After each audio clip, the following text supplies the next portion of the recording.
We are not doing them. Casted out on service delivery. The priority of this government is power, to stay in power. This food is for others. Budget cuts in tourism sector pose a severe threat to wildlife as UX says animals risk death after budget was slashed by 70%. Animals will be very, very skinny. Every public member who sees it will be like, what has happened? We got the letter the day before yesterday, so everything is okay now. And NSSF acting boss defends 6 billion request to popularize Act, insists funds will widen the subscriber base. If it becomes a seed we use to grow the fund over the next few years, it's worth the investment. The headlines brought to you by. Now available in the new look of the Radiant Hair Relaxer with herbal extracts and no base formula. Radiant. Look good. Feel great. Good evening and welcome to NBS Live at 9. I'm Rukshana Namayimbachitak and Michael Jagwe is signing tonight. We'll get right into it with our top story tonight. The increase in the budget for the next financial year has been to 49.9 trillion shillings, has left many wondering whether the government is intentional on service delivery. But political actors have cast doubt on services trickling down to the common man, arguing that most allocations are politically motivated. Shamim Navakoza has that report. According to the National Budget Framework Paper 2023-2024, the country's budget is projected at 49.9 trillion shillings, of which 17.6 trillion shillings will go to debt financing against a total domestic revenue that is projected at only 28.8 trillion shillings. This means that 60.7% of the national domestic revenue will be spent on debt servicing and debt amortization. This leaves questions on just how much the government will have to invest and also cater for services. The public also need to understand, if they announce a budget of 49 trillion shilling and you have nearly 20 trillion shilling to pay debt, and then you have another more than 10 trillion shilling to pay salaries and allowances, and then you have this and that commitment. So what remains discretionary for government to plan either to do a new road is just a small fraction of the budget. So this budget just serves the status quo. While the budget in figures could speak to hope for service delivery, the political actors have cast doubt in the budget, arguing what most of the expenditures go to is power retention. The FDC spokesperson, Ibrahim Semuju, and the National Unity Platform Secretary General David Lewis Lubungoya stresses that what kills the hope on the budget is for it to have become a ritual. They are worried about the consistency in luxurious expenditures in the budget.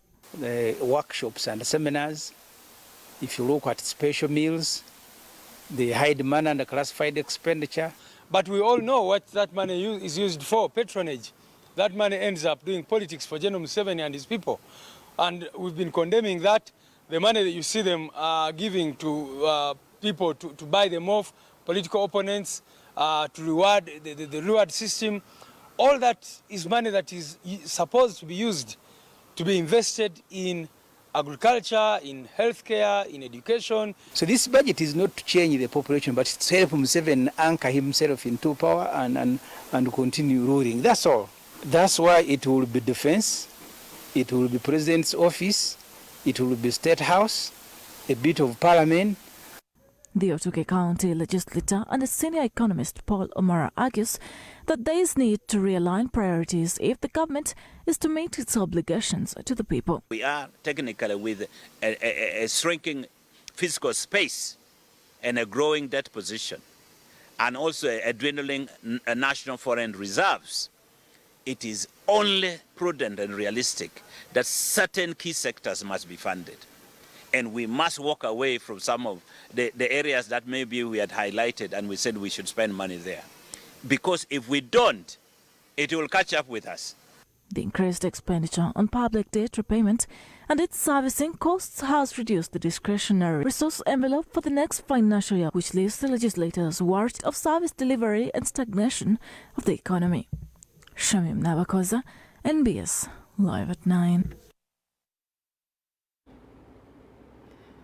The Uganda Wildlife Education Conservation Centre has expressed fear of uncertainty of the future of endangered species following the drastic cut in the tourism sector budget from 195 billion Uganda shillings to 89 billion.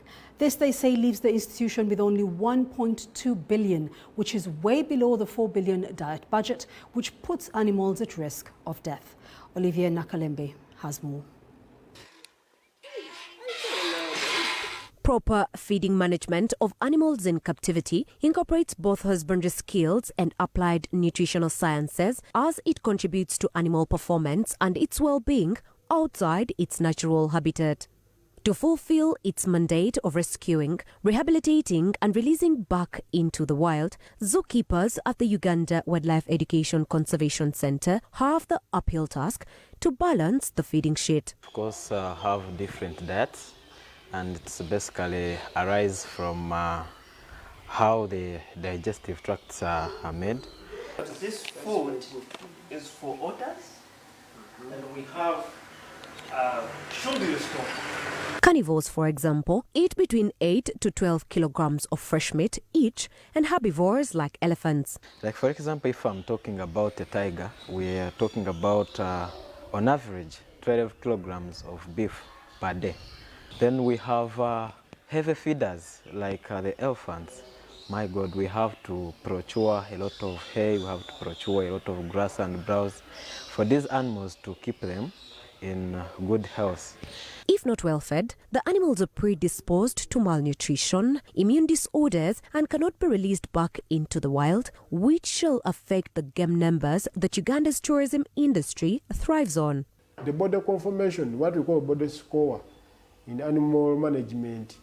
In that regard, the animals will be very, very skinny. Every public member who sees it will be like, what has happened? In terms of animal training, we use food. You must use food to habituate an animal.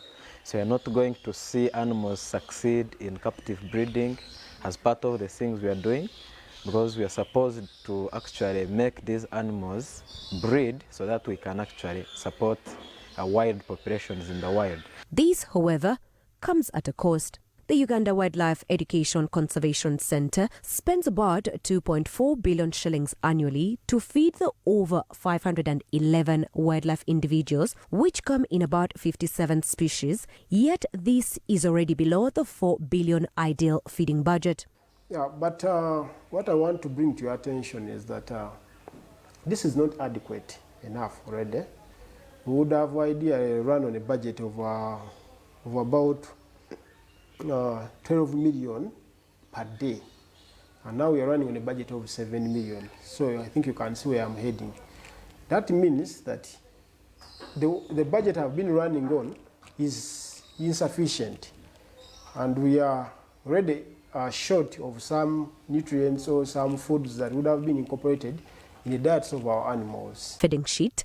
The 57 species in UWEC eat food amounting to 7,152,678.46 shillings, which amounts to 50,068,749 shillings on a weekly basis, which amounts to a monthly budget of about 200,274,997 shillings.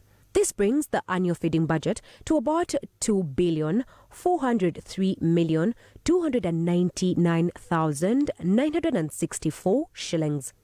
But the conservationists are already in fear of further budget cuts to about 1.2 billion shillings, which could bring their work at a standstill with nothing to feed the animals. You know, these exhibits have electricity, yes, but that means some of these animals may have their lives jeopardized. In the bid to try to look for food here and there, we may see some animals being electrocuted. Even the rescue may happen, yes, but I don't know, why would you rescue an animal that you're not going to feed? Nutritious food, such as this fish, is what some of the endangered species, just like the shoe-billed stork, does feed on. And if nothing is done to revise the drastic budget cuts of the tourism industry, their life does hang in the balance. Ministry of Finance, as such, needs to revise these figures if the tourism industry is to stay afloat. Olivia Nakalembe, NBS, Live at 9. Now, from budget cuts and the impact on some sectors, we head to Isingiro district, where farmers there have raised the red flag over the poor road network in the district that has seen them cheated by fraudulent middlemen. The leaders in the district, however, have allayed these fears, revealing that construction of the 46.1-kilometre road network has already started at a cost of 2.6 billion Uganda shillings. Alex Mugasha has that report. For over a decade and a half, several roads in Bukanga County in Isingiro district have, according to locals, been in a bad state. Isingiro district is arguably considered the leading banana producing district in the country, with Bukanga being the lead producer in the entire district.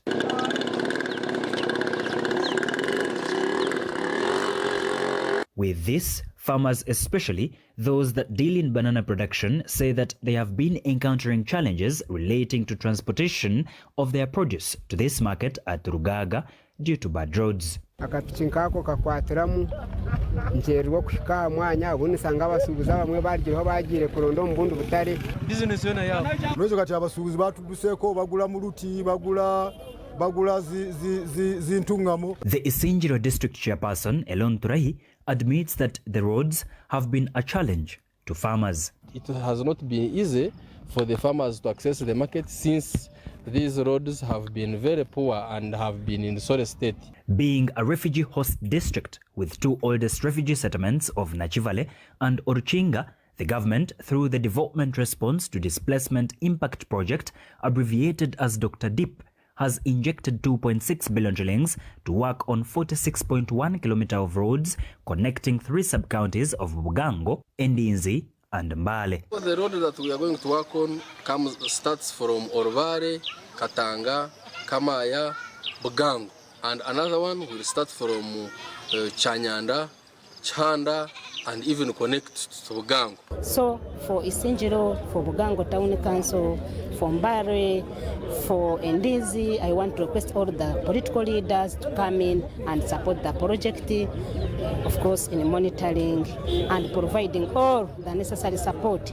But in an effort to ensure value for money, the district leaders have assured the communities that monitoring and evaluation will be key in this project. When they are constructing these roads, the contractors should mind much about the advices of the leaders. And these are the leaders, the local leaders, that will always report either to the district authorities and seek for the technical guidance and advice. So I hope we shall achieve that through monitoring, and that is mandated by our office. And for the communities, it is also the role of RDCs to mobilize the communities to make sure they support the project. The rehabilitation of the 46.1 kilometre road with 4-inch first-class maram is expected to take 10 months. Alex Mugasha, NBS, Live at 9. Thank you, Alex. Now, the National Social Security Fund says that considering the target of growing the fund from the current 17.9 trillion shillings to over 30 trillion, the 6 billion shillings needed to popularize the amendments in the NSSF Act and widen the subscriber base is worth it. According to the NSSF Acting Managing Director, Patrick Ayota, the ability of the fund to pay over 9% interest rate to members in this year will depend on such an investment. Hakim Wampamba reports. Since November last year, the National Social Security Fund has been in the news as allegations of bad blood between the Gender Minister Betty Amongi and the former Managing Director took center stage. The conflict was sparked off by the minister's request of 6 billion shillings to popularize the amendments of the NSSF Act and widen the member base. The conflict soon turned political, prompting the IGG to freeze all payments out of the fund, including the members' retirement benefits. The order of the IGG relating to the payments of eligible members has been lifted, according to the acting managing director of the fund, Patrick Ayota. We got the letter the day before yesterday, so everything is okay now. We can actually do that. So there's no hindrance to a member coming to apply now and getting his money. And like I say, it was a temporary freeze. Regardless of the criteria used by the minister to arrive at the 6 billion shillings for the purpose of investment of growing the fund, Ayota says that it is worth it. When we declare and we say we declared 1%, it means we generate 160 billion shillings in earnings for the member. So when you declare 10%, because the fund has been growing, that means we need 1.6 trillion shillings. Are we together? Put that in the context of the 6 billion. You think it will affect what we declared to you. But if it becomes a seed we use to grow the fund over the next few years, it's worth the investment. On the transition question at the NSSF that has stalled the appointment of a full managing director, he believes that there are adequate systems to address it. And a good one is this. Richard is not there right now. I've stepped in his shoes, and the fund is working well. If something happened to me, there's somebody else who will step in and to work well and to run. What is unclear, though, is whether the board is acting in the best interests of the workers, as some board members have written to the fund requesting for money. The good thing is we have criteria. In the policies, there are criteria. If you are, say, from a Rotarian and you write, we go back to the criteria laid out.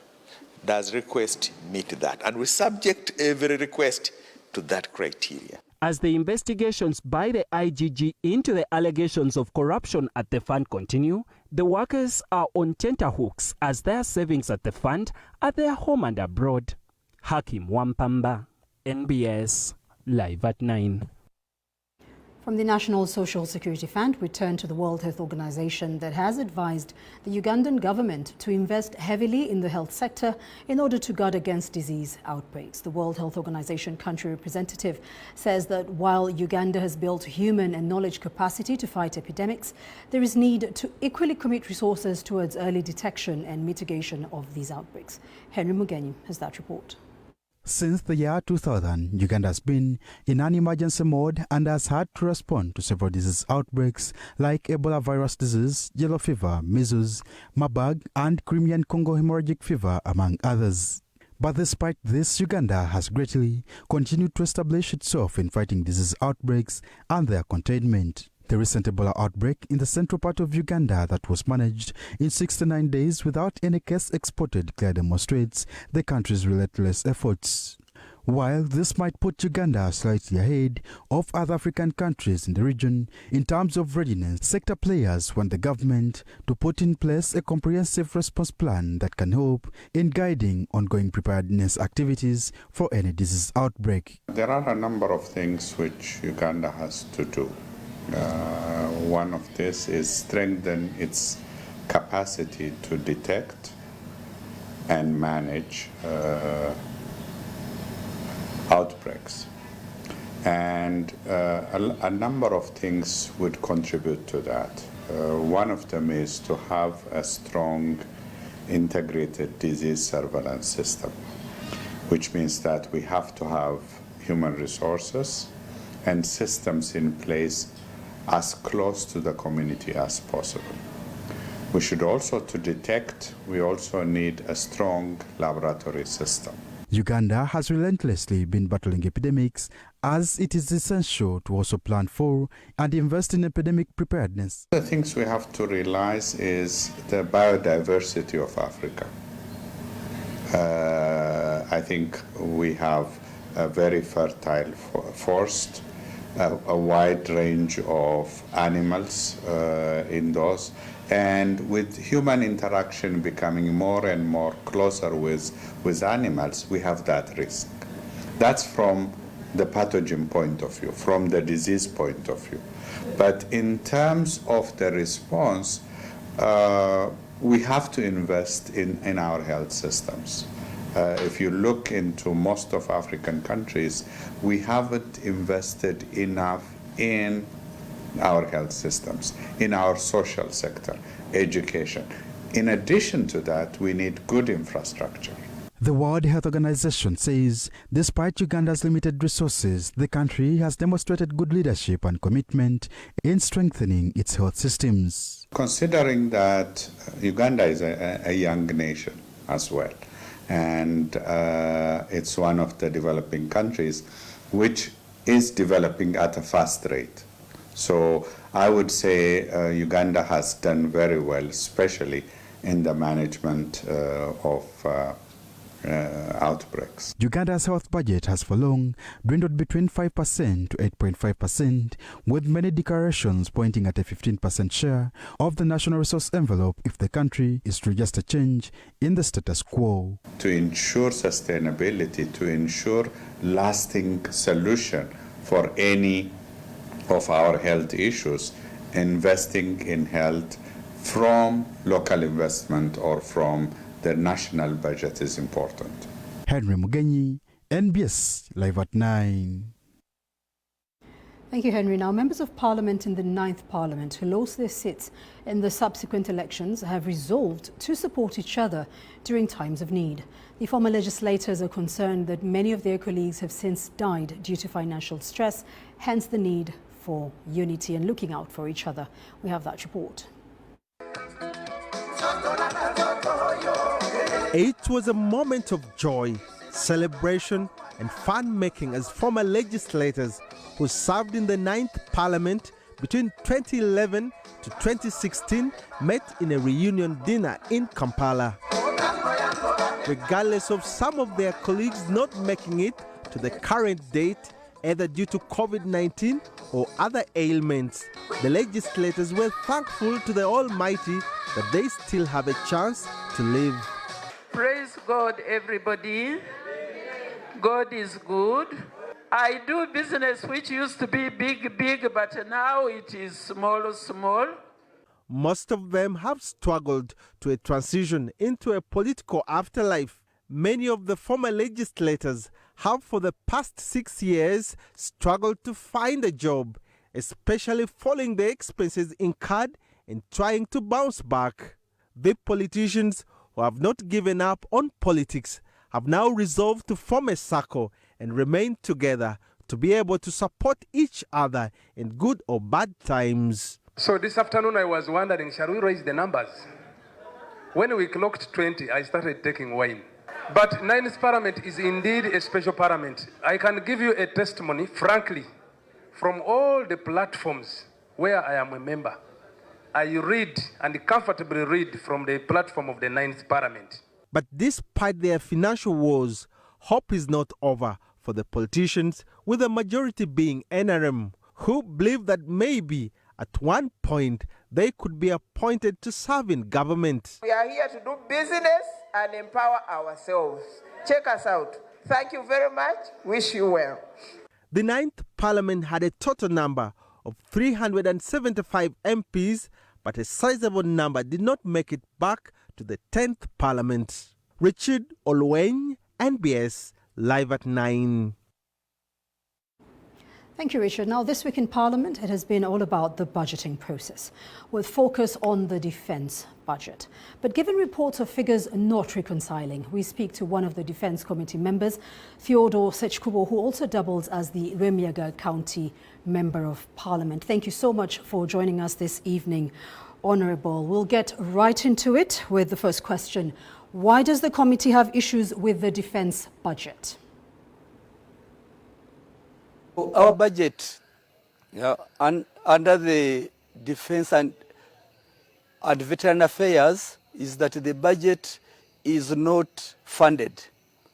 What we saw under the medium-term expenditure framework budget provisions for 2023-24 is a mere 3.5 trillion.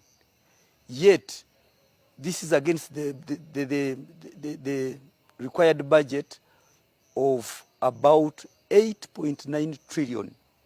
So you can see 3.5 being availed against 8.9 trillion.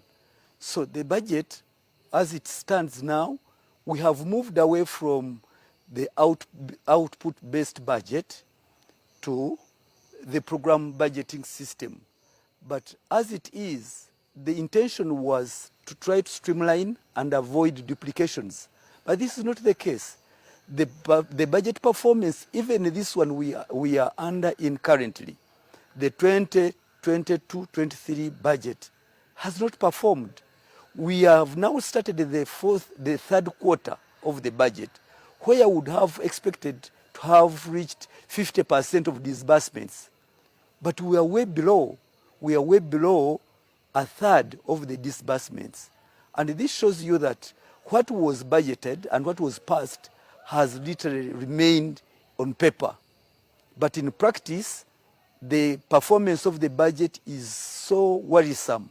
We are very worried as committee members. And what has happened lastly is where the entity, for instance, Ministry of Defense, goes on to budget and factor in all their priorities, hoping to attract the budget, but the resource envelope remains low. And this is causing a mismatch between what is budgeted for and what is actually raised. And this is not affecting only the Defense Ministry alone, but it is across the board. The recommendations of Parliament are largely ignored, and the priorities and even budgets of the entities themselves are distorted. So what we're having now is a distorted budget, and even the accounting officers are in trouble. They are failing to convince Parliament even at how they arrive at these figures, at how the priorities are set, and whether they are being aligned to the NDP, the National Development Plan. And this is what we are not seeing in the current budget. Is there any resolution to this problem? No. As a committee, we want to face the entities we are supervising, whose budgets we are scrutinizing, together with the Ministry of Finance, because someone somewhere is not telling the truth. It is a process, and it is becoming a ritual for committees to just sit and pass what is brought us. But then when allocations and disbursements happen, they are done differently. So what we are having now is a big stalemate. The processes of oversight, of scrutinizing the budget, is more of a ritual now. What is on paper is far from what is actual. What is budgeted for and passed, the disbursements are not rhyming with what we have passed as Parliament. And yet the sole role and responsibility of appropriation is Parliament. But someone somewhere is appropriating on behalf of Parliament. The Minister of Finance is hijacking the role of Parliament. Government is not conforming to the principles of budgeting, to what we have passed, what Parliament has done. Someone somewhere, people somewhere sit and are able now to determine and disburse outside the budgeting process. And we have the Parliament doing its job on one side, and the ministry going ahead to do as it sees, as it wishes. And this is causing a very big problem. And we must stop this. This cannot be tolerated by Parliament. And in any case, it is a way of a mockery. The budgeting process is now turning into a mockery. That's why when entities appear before us, they have no answers. We ask them, we give them time, they have no answers. They are stuck, and they are making all of us look shabby, and we are not proceeding the way we are supposed to be doing our work. Thank you so much, Honourable Theodore Sechikubo, Remiega County Member of Parliament, who also sits on the Defence Committee of Parliament. We'll now take a look at our big question for the night. And it is sharing your thoughts on how best Uganda can manage disease outbreaks. Share your thoughts on how best Uganda can manage disease outbreaks. Let's take a look at some of your thoughts coming through our social media platforms. And we start with Twitter, where Cleophas Bagumiri tweets, strengthen the health system, especially in recruiting more health workers and motivating them even more. Invest in research and vaccines. Moving on, Hilga Isingoma tweets, community outreach and sustainable health measure investments. That is the solution proposed. Another tweet comes in from Liatumi Bernard, who says, invest more in research, but most importantly, motivate health workers rather than not paying them like it is currently. And Harun Kamlegea also tweets, there are basics that have to be in place, like information management, how to proceed, study or manage the outbreak, diagnostics, etc. The rest could be learning as we go as is, or has been the case with COVID and other outbreaks. Those are just some of the thoughts shared on our big question tonight. NBS Live at 9 takes a break and returns shortly.